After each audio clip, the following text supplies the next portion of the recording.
community. So what did we do last year in 2024?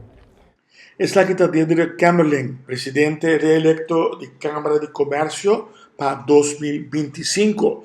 Durante una recepción sobre esta noche, él explica qué te planan lo que tiene para el próximo año y qué más importante está lo que él logra de año que pasa.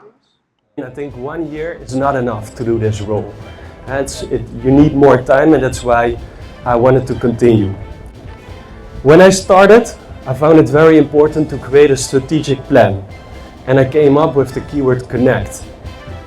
And in order to connect better with the business community, we launched 4 surveys to listen better to the business community and their challenges. And the Chamber played an active role in a labor shortage, and we were able to make some small successes there.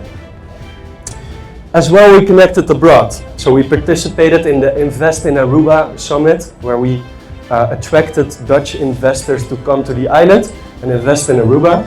And we participated in a trade mission in Suriname. And the first step was connect, and now the next step is elevate. We should elevate in our connections that we have. And we will elevate further with the business community and continue with surveys to better understand the business challenges.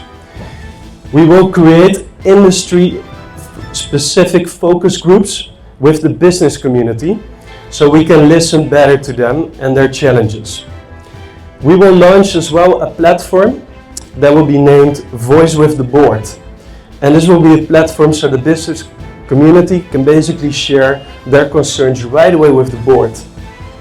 We will reconnect with the new government and schedule new meetings to discuss important topics, like topics that didn't get solved yet, labor shortage, increasing bank cost, reforming tax, the work and the business permits, rigid labor laws, red tape, e-government, real estate tourism sector, and the growing amount of illegal companies on the island. So there's a lot of work to do.